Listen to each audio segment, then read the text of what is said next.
Hello everyone. स्वागत है आप सबका प्लेसेस इन न्यूज़ के एक नए सीरीज में। एक नई जगह पे आज सफ़र करने वाले हैं हम सब, नगोर्नो कराबाख। आपको पता है ये जगह 2020 से लेकर कितने 2020 से लेकर कितने बार न्यूज़ में रह चुकी है, और ये बेसिकली इम्पोर्टेंट जगह है ये। तो हम इसको समझते हैं, और हम हमेशा की तरह एक रेफरेंस पॉइंट लेंगे, इसका हिस्ट्री को समझेंगे, तभी आगे बढ़ेंगे। क्योंकि हम जानते हैं कि जब भी हम किसी प्लेसेस न्यूज़ को समझना चाहते हैं तो सबसे पहले उसकी हिस्ट्री और बैकग्राउंड को समझना ज़रूरी है। इससे हम उस छोटे से एरिया के बारे में सिर्फ फैक्ट ही नहीं, बल्कि उसकी कहानी को भी कनेक्ट कर पाते हैं। अब हम आज बात करने वाले हैं नगोर्नो कराबाख की। अभी एक ऐसा क्षेत्र है, एक ऐसा एरिया है जो देखने में तो छोटा सा एरिया है, लेकिन उसके पीछे का इतिहास एक लंबी संघर्षपूर्ण दास्तान छिपी हुई है। बहुत बड़ा लड़ाई छिपी हुई है उसके पीछे। ये जगह सिर्फ अज़रबैजान और आर्मेनिया के बीच का झगड़ा नहीं है, बल्कि इसमें रसिया, तुर्की और बाकी दुनिया के जियोपॉलिटिकल इंटरेस्ट भी छिपे हुए हैं। हमारे पड़ोसी के भी छिपे हुए हैं, पाकिस्तान के भी छिपे हुए हैं, तो हर जगह का कहीं न कहीं इंटरेस्ट होता है। तो इस पूरे मुद्दे को समझने के लिए हम 3-4 भाग में बाँटेंगे। पहले तो ये होगा कि हम समझेंगे इतिहास, संघर्ष क्या रहा है इसका। फिर अभी जो रिसेंट डेवलपमेंट हुआ था 2020 में, जो लड़ाई लगा था इनके बीच में, तो 2020 का जो युद्ध था और हालिया घटना था, उसको समझेंगे। और लास्ट पे हम इसकी ज्योग्राफी पढ़ेंगे और देखेंगे कि इसके आसपास के एरिया क्या है, वो हमारा कंप्लीट हो जाएगा। तो कहानी समझेंगे तो उसी टाइम में बहुत कुछ कंप्लीट हो जाएगा हमारा। लेकिन जैसे ही कहानी खत्म होगा तो हम मुद्दे पा जाएंगे। वो मुद्दा हमारा होगा क्या? वो मुद्दा होगा जियोग्राफी, और ये जो प्लेस है हमारा, इसके आसपास के एरिया। ठीक है। तो ये छोटा जगह है, लेकिन छोटा जगह के बहाने हम बहुत सारी जगह को पढ़ने वाले हैं, as a taking reference point India. India को रेफरेंस पॉइंट लेकर बाकी जगहों को हम समझेंगे। ठीक है। तो चलते हैं हम इसके हिस्ट्री पे। तो कभी सोचा है कि इतिहास सिर्फ किताबों में बंद शब्द नहीं होता? सोचा है? बल्कि यह उन जिंदा लोगों की कहानी होती है जिन्होंने इसे जिया होता है। नगार्नो कराबाख भी एक ऐसी ही कहानी है।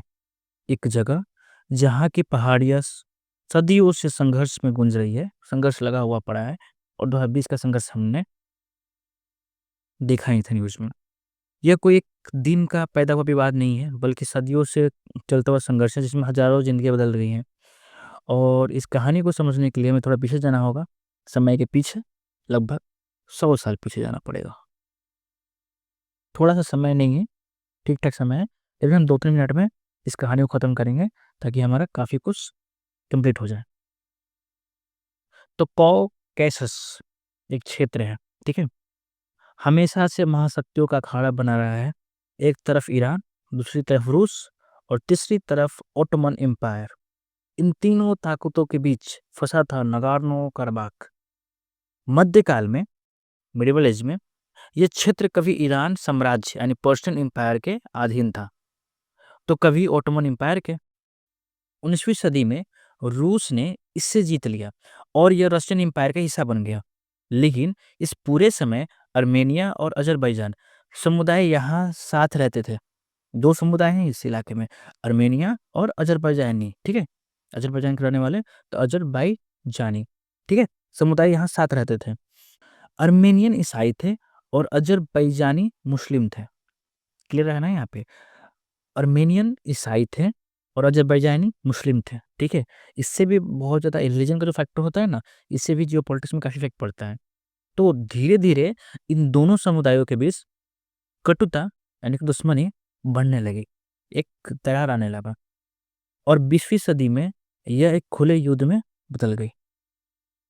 फिर आता है 1918 से 20 का समय। 1918 से 1920 का समय। पहला बड़ा संघर्ष होता है इनके बीच में। तो 1918 में जब पहली बार आर्मेनिया और अजरबैजान स्वतंत्र देश बने, तो यह वो समय था जब रशियन रिवॉल्यूशन हो चुकी थी और पुराना रशियन एम्पायर खत्म हो चुका था। जैसे ही आर्मेनिया और अजरबैजान स्वतंत्र हुए, दोनों ने नगार्नो कराबाख पर अपना दावा ठोक दिया और मामला यहीं से फंस गया। आर्मेनिया और अजरबैजान ने दोनों ने ठोक दिया कि हमारा जगह। 1918 से 1920 के बीच में इस क्षेत्र में भयंकर हिंसा हुई, हजारों लोग मारे गए और विलेजेस यानी गांव जलकर खाक हो गए। 1920 में अजरबैजान ने इस क्षेत्र पर जबरदस्ती कब्जा करने की कोशिश की, लेकिन आर्मेनिया ने इसका पुरजोर विरोध किया, अच्छा से विरोध किया। लेकिन फिर एक ऐसा मोड़ आया जिसने इस संघर्ष को कुछ समय के लिए रोक दिया। वो था सोवियत संघ, यानी कि सोवियत यूनियन का उदय। तो समय को आगे बढ़ाते हैं और आते हैं हम लोग 1923 में। तो 23 में जब सोवियत यूनियन बना तो उसने आर्मेनिया और अजरबैजान दोनों को अपने अधीन कर लिया। ये दोनों देश आजाद नहीं थे, बल्कि सोवियत संघ के अधीन हो गए। जोसेफ स्टालिन ने नगोर्नो काराबाख को अजरबैजान का हिस्सा बना दिया, लेकिन यहाँ रहने वाले 90% लोग आर्मेनियन थे। क्लियर? इस क्षेत्र को नगोर्नो काराबाख ऑटोनोमस ओब्लास्ट, ठीक है, ध्यान, नगोर्नो काराबाख ऑटोनोमस ओब्लास्ट नाम दिया गया, जिससे यह टेक्निकली अजरबैजान का हिस्सा बन गया, लेकिन इसे कुछ हद तक आज़ादी दिया गया, ऑटोनोमस रीजन बना दिया गया, जिसे हमारे यहाँ होते हैं कुछ ऑटोनोमस रीजन। सोवियत संघ के दौर में यह विवाद शांत रहा, मतलब सोवियत संघ के अंदर आ गया तो ये विवाद शांत रहा, दबा रहा, ठीक है, क्योंकि उस समय मॉस्को का सख्त शासन था, कोई भी अलगाववादी आवाज नहीं उठा सकता था।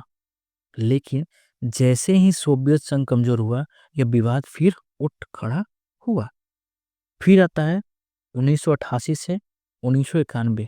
नाता क्या है कि 1980 में, 1980 के दशक के अंत में सोवियत संघ अंदर से कमजोर हो रहा था, और जैसे ही सरकार यानी सोवियत संघ का पकड़ ढीला पड़ा कमजोर होने की वजह से नगार्नो काराबाख पे, तो नगार्नो काराबाख के लोग खुलकर अजरबैजान से आज़ादी मांगने लगे।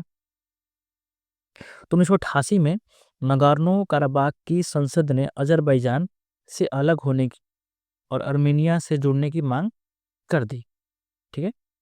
इसके बाद पूरे अजरबैजान और आर्मेनियन लोगों के खिलाफ हमले शुरू हो गए और लाखों लोगों को अपने घर छोड़ने पड़े, जान गंवाने पड़े। 1991 में सोवियत संघ पूरी तरह से टूट चुका, समय बढ़ा और 91 में सोवियत संघ पूरी तरीके से टूट गया। हम ये जानते इतिहास में हमने पढ़ा है, 1991 में सोवियत संघ टूट चुका है और आर्मेनिया और अजरबैजान दोनों फिर से आज़ाद हो गए। लेकिन अब यह मुद्दा शांत होने के बजाय भड़क गया, क्योंकि अब दोनों देशों की अपनी सेनाएं थी, और इस सोवियत ताकत नहीं थी बीच बचाव कर सके जिनके बीच में। अब वो दोनों अलग देश थे, अपने तरीके से अपने सैनिक लड़ने के लिए तैयार कर लिए थे। तो समय बढ़ा, वही 91 और 94 का टाइम आया, 1991 से 1994 पहला युद्ध होता है। 1991 में जब सोवियत संघ पूरी तरीके से खत्म हो गया, तो नगार्नो काराबाख ऑफिशियली अजरबैजान का हिस्सा बन गया, ऑटोनोमस नहीं होके ऑफिशियली हिस्सा बन गया। लेकिन यहाँ के आर्मेनियन लोगों ने खुद को स्वतंत्र घोषित कर दिया और यहीं से शुरू हुआ एक खूनी युद्ध। 1991-94 के बीच आर्मेनिया और अजरबैजान के बीच फुल स्केल पे युद्ध होता है। नगार्नो काराबाख के अलगाववादी समूह, यानी कि जो सेपरेटिस्ट थे, जो अलगाववादी समूह थे, को आर्मेनिया का समर्थन मिला और उन्होंने अजरबैजान की सेना को पीछे धकेल दिया। नगार्नो काराबाख की राजधानी स्टेपनकर्ट पर भी भीषण बमबारी हुई, हजारों लोग मारे गए। 1993 तक आर्मेनिया की सेना ने नगार्नो काराबाख के अलावा अजरबैजान के 7 और जिलों पर कब्जा कर लिया, और यह युद्ध इतना खतरनाक था कि इसमें 30,000 से ज़्यादा लोग मारे गए और 10 लाख से ज़्यादा लोग शरणार्थी बन गए। आखिरकार रसिया ने फिर मध्यस्थता की और सीज फायर करवाया, ठीक है, 1994 में, जिससे बिश्केक प्रोटोकॉल कहा जाता है, जिसे बिश्केक प्रोटोकॉल कहा जाता है। लेकिन यह सिर्फ एक अस्थायी हल था, समस्या ज्यों की त्यों बनी रही, क्योंकि सीज फायर था ना, समस्या तो फिर भी बनी रही, इंटरनल लड़ाई अभी भी चल रहा था। नगार्नो काराबाख के अलगाववादियों ने खुद को रिपब्लिक ऑफ अर्थ शाह घोषित कर दिया, लेकिन दुनिया के किसी भी देश ने इसे मान्यता नहीं दी। अजरबैजान कहता रहा कि यह उसका क्षेत्र है, लेकिन 94 से 2020 तक, 1994 से 2020 तक इस पर आर्मेनिया समर्थित बलों का कब्जा रहा, ठीक है। लेकिन जैसा कि हम जानते हैं कि किसी भी अस्थायी हल का, ठीक है, एक्सपायरी डेट होता है, रसिया ने करवाया अस्थायी हल, लेकिन इसका एक्सपायरी डेट तो होना ही था। तो 2020 में ये संघर्ष एक बार फिर भड़क उठा और इस बार अज़रबैजान ने पूरी ताकत से हमला कर दिया। अब सवाल ये है कि अगर 1994 से 2020 तक युद्ध नहीं हुआ तो अचानक 2020 में ऐसा क्या हो गया कि अज़रबैजान ने 20 में ऐसा क्या हुआ कि अज़रबैजान ने हमला कर दिया? तो 1994 के युद्ध के बाद नगोर्नो काराबाख पर आर्मेनियन समर्थित बलों का कब्जा था, हमने समझा ये। अज़रबैजान इसे अपना क्षेत्र मानता था, लेकिन वो इसे वापस लेने के लिए सही समय का इंतजार कर रहा था। 2016 में एक छोटा युद्ध हुआ था जिसे 4 डे वॉर कहा जाता है, लेकिन कोई बड़ा बदलाव नहीं हुआ था। अज़रबैजान समझ चुका था कि उसे एक बड़े हमले की ज़रूरत है। तुर्की ने खुलकर अज़रबैजान का समर्थन किया था। तुर्की ने अज़रबैजान को सस्ते, खतरनाक ड्रोन TB2 कहते हैं उसे, जो आधुनिक युद्ध में गेम चेंजर साबित हुआ था उस समय के लिए। इस समय पूरी दुनिया कोविड-19 की महामारी से जूझ रही थी। रसिया जो हमेशा आर्मेनिया का समर्थन करता था, इस बार अपने दूसरे संघर्षों में व्यस्त था, इसलिए उसने खुले तौर पर हस्तक्षेप नहीं किया। मौका ये सब संकेत थे कि अज़रबैजान के लिए सबसे सही मौका था और उसने 27 सितंबर 2020 को ताकत लगा के हमला कर दिया। अज़रबैजान इसमें जीत जाता है और उसको अपने इलाके में मिला लेता है और बहुत सारे जो वहाँ पे विरोधी लोग थे, उसको ख़त्म कर देता है, किसी न किसी तरीके से। तो ड्रोन वॉर हुआ था इसमें, ठीक है? नागोर्नो कराबाख की सबसे महत्वपूर्ण जगह थी सूची। ये एक पहाड़ी क्षेत्र था जिसे जीतना मुश्किल था, लेकिन अज़रबैजान ने इसे जीतकर युद्ध का पासा पलट दिया। तो सूची का नाम याद रखना है, सूची। तो सूची, ठीक है? तो जीत लिया। इस जीत के बाद आर्मेनिया के पास ज़्यादा विकल्प नहीं बचा और फिर रसिया का दखल होता है, जो न्यूज़ बना था। जब आर्मेनिया को साफ दिखने लगा कि युद्ध हारने वाला है, तो उसने रसिया से मदद मांगी, लेकिन रसिया ने सीधा युद्ध कूदने के बजाय एक शांति वार्ता सीज़फायर पेशकश की। 9 नवंबर 2020 को रसिया के मध्यस्थता में एक शांति समझौता हुआ और युद्ध समाप्त हुआ। लेकिन ये युद्ध एक हार-जीत की कहानी नहीं थी, पूरे कॉकेसस क्षेत्र की राजनीति को हिला देने वाला था। ये है हमारा इलाका, ठीक है? नागोर्नो कराबाख का, या फिर आप पूरा कह सकते हैं, इसे बोलते हैं हम लोग कैसकसस रीजन, ठीक है? कैसकॉसस रीजन। तो ये रीजन दिख रहा होगा। तो सिंपल सी बात है, हम अचानक पहुंच जाए अज़रबैजान, उससे पहले हमको घर से निकलना पड़ेगा ना। तो घर से निकलने के लिए, घर कहाँ है हमारा? इंडिया में है। तो इंडिया से निकलते हैं। तो इंडिया से निकलना है, तो जब भी इंडिया से निकलना है तो बहुत सारी जगह से आप जा सकते हैं, किसी भी तरीके से जा सकते हैं, लॉन्ग रूट है, शॉर्ट रूट है। तो हमें पहुंचना है कहाँ पे? अज़रबैजान और जॉर्जिया रीजन में, ठीक है? तो उसको पहुंचने के लिए हम लैंड बॉर्डर भी ले सकते हैं, सीधा तो पहुंच सकते हैं ईरान वाला, ठीक है? और पानी का भी ले सकते हैं, और तो हम लैंड बॉर्डर लेते हैं आज। पहले हम पानी वाला समझ चुके हैं। तो अगर हमें जाना है तो ये इंडिया है, इंडिया से हमको जाना होगा पाकिस्तान, ये पाकिस्तान है, ये जो दिख रहा है, ठीक है? पाकिस्तान के बाद अफगानिस्तान है।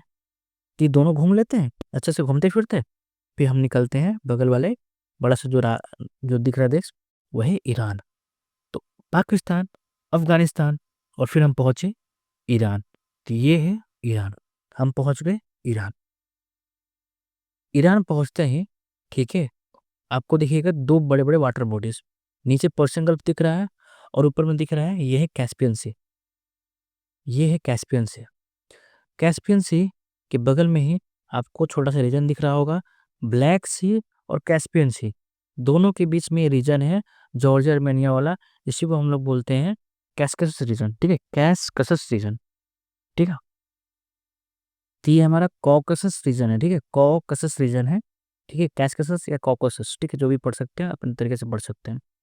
तो ये ब्लैक सी और ये कैस्पियन सी, तो ब्लैक सी और कैस्पियन सी के बीच का जो इलाका हमको दिख रहा है, यही हमारा, ठीक है, कॉस्कसस या कि कैसकसस रीजन है हमारा। तो रीजन ध्यान रखना है, रीजन का नाम एक बार। अब ये अजरबैजान है हमारा, ठीक है, और ये आर्मेनिया है और ये जॉर्जिया है। ये 3 मेजर कंट्री है यहाँ पर। तीनों के बीच में झगड़ा चलते रहता है आराम से। तो बॉर्डर याद रखना है, तो बॉर्डर याद रखने के लिए क्या करना होगा हमको? ईरान, ऊपर रसिया, ब्लैक सी और कैस्पियन सी, ये रीजन है, ठीक है? बॉर्डर ध्यान रखना है, तो इधर हमारा तुर्की भी लगा हुआ है, रसिया लगा हुआ है, अब हम स्पेशल आते हैं, इस रीजन में हम ध्यान रखना, 3 कंट्री से मेनली उसको ध्यान रखना है, ठीक है। नीचे से आए थे, हमको पता है कि ईरान को पार करते करते हम पहुंच चुके थे कहाँ पे, तो ये अजरबैजान है, और ये अर्मेनिया है, और ये भी जो थोड़ा सा इलाका बचा हुआ साइड में ये वाला, ठीक है, ये भी अजरबैजान का ही इलाका है, ठीक है। तो ये जो बीच का इलाका है ये है अर्मेनिया, ठीक है। और बाकी तो बचा हुआ जो जगह है वो क्या है, अजरबैजान का है। ऊपर रशिया का बॉर्डर लग रहा है, इधर जॉर्जिया का बॉर्डर लग रहा है, इधर तुर्की का लग रहा है। तो जॉर्जिया से बात करेंगे तो हम पहुंचेंगे ब्लैक सी में, और इधर जो बॉर्डर लग रहा है हमारा, ये है हमारा कैस्पियन सी। तो अजरबैजान का कैपिटल क्या है, बाकू है। और बाकू कमेंट में बताना है कि बाकू क्यों न्यूज़ में था हाल ही में, ठीक है, जरूरी है। बाकू में अभी हाल ही में बहुत बड़ा इवेंट हुआ था, वो क्या हुआ था, ठीक है। कि ये हमारा बाउंड्री है, नगार्नो कराबाख, ये कॉस कैसस पर्वतीय क्षेत्र है, यानी कि ये पूरा एक माउंटेन रीजन है कॉस कैसस का। उसी रीजन में ये लैंडलॉक्ड इलाके हैं, ठीक है, ये लैंडलॉक्ड है पूरी तरीके से, क्या है ये लैंडलॉक्ड था। तो पहली बात ये है कि ये है लैंड लॉक्ड, क्या, नगार्नो कराबाख, ठीक है। दूसरी चीज क्या है कि अजरबैजान के भीतर ही स्थित है ये क्या है, अजरबैजान के अंदर ही है। और इसने पता हमने पढ़ा कब्जा कर चुका है ये पूर्वी यूरोप और पश्चिमी एशिया के बीच एक मध्य बिंदु है। हमने देखा था मैप में इसी तरीके से कि इधर है एशिया से होते हुए, और इधर है हमारा क्या, यूरोप, दोनों के बीच का एक मध्य बिंदु की तरह काम करता है, लगता है कि एक मिडिल पॉइंट है। तो ख़त्म करते हैं यहीं तक हम अपना काम। हमने हिस्ट्री को समझा, हिस्ट्री समझने के साथ हमने एक जगह को देख लिया। कहानी जगह तक कहीं सीमित था, कि हम हमेशा बोलते हैं, मैं हमेशा कहता हूँ कि हमें पूरे कहानी को समझना होगा, हमें रेफरेंस पॉइंट लेना होगा, ताकि एक छोटी सी चीज़ के बहाने हम सारी चीज़ पढ़ लें, ठीक है। तो अगर आपको वीडियो पसंद आई तो इसे लाइक करें, शेयर करें और सब्सक्राइब करें क्लासेस को। और कुछ भी रिकमेंडेशन हो, कुछ भी रिव्यू हो तो कमेंट में ज़रूर बताएं, कुछ भी डाउट हो ज़रूर बताएं।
तो ख़त्म करते हैं यहीं तक हम अपना काम। हमने हिस्ट्री को समझा, हिस्ट्री समझने के साथ हमने एक जगह को देख लिया। कहानी जगह तक कहीं सीमित था, ये हम हमेशा बोलते हैं, मैं हमेशा कहता हूँ कि हमें पूरे कहानी को समझना होगा, हमें रेफरेंस पॉइंट लेना होगा, ताकि एक छोटी सी चीज़ के बहाने हम सारी चीज़ पढ़ ले रहे हैं। तो अगर आपको ये वीडियो पसंद आई तो इसे लाइक करें, शेयर करें और सब्सक्राइब करें क्लासेस को। और कुछ भी रिकमेंडेशन हो, कुछ भी रिव्यू हो तो कमेंट में ज़रूर बताएं, कोई भी डाउट हो ज़रूर बताएं।